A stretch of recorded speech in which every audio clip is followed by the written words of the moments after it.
Hello friends, मैं doctor प्रवीणा Chaudhary Prayag health care में आप सबका स्वागत करती हूँ। आज मैं एक बहुत इम्पोर्टेंट टॉपिक विटामिन डी के बारे में डिस्कस करूँगी। मेरे क्लिनिक में जितने पेशेंट आते हैं उनमें से 80 से 90% पेशेंट में सबको विटामिन डी की कमी देखी है मैंने आज तक। और इनमें जो ज़्यादातर लोग हैं वो है आजकल की यूथ, जो लोग सुबह से शाम तक ऑफिस में काम करते हैं, जिनका टाइमिंग, जिनका शेड्यूल ऐसा है, गाड़ी से ऑफिस, ऑफिस से घर, या जो स्टूडेंट है, जो लोग घर से लाइब्रेरी या हॉस्टल से लाइब्रेरी वापस घर आना, इस प्रकार से जिनका जो लोग बिल्कुल सूर्य की धूप में नहीं जाते, उन लोगों में ये विटामिन की कमी हमेशा देखी ही गई है।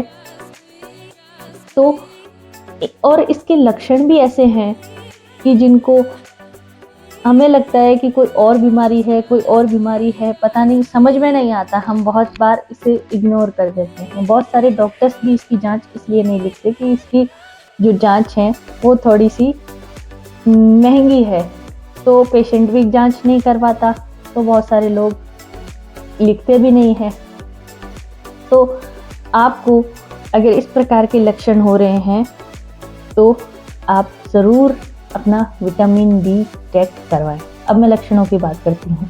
आपको अगर थकान रहती है बॉडी में, आप बिना वजह बहुत जल्दी थक जाते हैं, या आपको थकान रहती है, या आप सुबह उठते हैं तो आपको एक फ्रेशनेस फील नहीं आती, आपको नींद ढंग से नहीं आती, और इसके अलावा आपको डिप्रेशन फील होना, बिना वजह आपको एक अवसाद फील आएगा, डिप्रेशन फील आएगा, आपको कुछ अच्छा नहीं लगेगा, और आपको बॉडी एक रहेगी, हमेशा बॉडी पेन जैसा आप फील करेंगे, आपको जोड़ों में बहुत दर्द हो सकता है, आपके बाल बहुत गिरेंगे, आपको बहुत जल्दी आपको सर्दी जुकाम जल्दी से इन्फेक्शन हो जाएगा, आपको कोई घाव हो गया है तो वो आसानी से नहीं भर पाएगा, आप किसी चीज़ पे जल्दी से फोकस नहीं कर पाएंगे। इस प्रकार से अगर आपको लक्षण देखे जाते हैं, आपकी बॉडी में आपको दिखते हैं, तो आप अपनी विटामिन डी की जांच ज़रूर करवाएं। विटामिन डी हमारे लीवर में स्टोर होता है। अगर आपको फैटी लीवर और मोटापा हो रहा है तो आप अपने विटामिन डी की जांच ज़रूर करवाएं। आपको विटामिन डी की कमी हो सकती है। विटामिन डी लंबे समय तक कम रहने से हमें गॉल ब्लैडर स्टोन हो सकते हैं। इसके अलावा आपको हार्ट और किडनी में भी बहुत सारे कॉम्प्लिकेशंस, प्रॉब्लम्स दिख सकती हैं।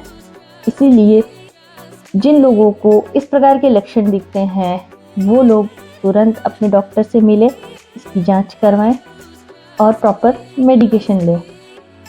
और जो लोग को ये कमी नहीं है वो लोग 1 साल में एक बार तो इसकी जांच ज़रूर करवाएं। इसकी कमी से बहुत सारी हमारे शरीर में दिक्कतें हो जाती है। जिन लोगों को थायराइड की प्रॉब्लम है वो भी अपना विटामिन डी ज़रूर चेक कराएं। हमारी बॉडी को 50% विटामिन डी सूर्य की रोशनी से मिलता है। अब हम विटामिन डी को बैलेंस रखने के लिए हमारी लाइफस्टाइल में क्या कर सकते हैं उसके बारे में बात करते हैं। आप सप्ताह में 4 से 5 दिन तक, या आप जब भी जितनी हो आप कोशिश करें अपनी दिनचर्या में, आप सुबह के समय और अधिकांशतः कोशिश करें आप 10 से 1 बजे के बीच में धूप में बैठें, अपने बॉडी पर प्रॉपर धूप लगने दें। इससे आपको विटामिन डी मिलेगा। और आपको खाने में क्या लेना है? दूध, दही, मशरूम, आजकल मिल्क दूध भी आते हैं, वो बहुत फोर्टिफाइड आते हैं, उस पर लिखा हुआ होता है विटामिन डी। इसके अलावा जो लोग नॉन वेजिटेरियन हैं वो लोग अंडा, फिश ले सकते हैं। अब मैं विटामिन डी की रेंज की बात करूंगी। जब हम लैब टेस्ट करवाते हैं तो हमें विटामिन डी कितना आना चाहिए? विटामिन डी की जो नॉर्मल रेंज बताई गई है वो 30 से 100 नैनोग्राम पर मिलीलीटर बताई गई है। अगर आपकी विटामिन डी लेवल इस रेंज के बीच में आती है तो आपको फिर भी ध्यान रखने की ज़रूरत है कि ये समय के साथ कम होता रहता है। हमेशा अपने खाने का ध्यान रखें, धूप में बैठें। जिन लोगों को कमी नहीं है वो लोग साल में एक बार टेस्ट करवाएं, और जिन लोगों को इसकी कमी हो जाती है वो 6 महीनों में एक बार टेस्ट ज़रूर करवाएं।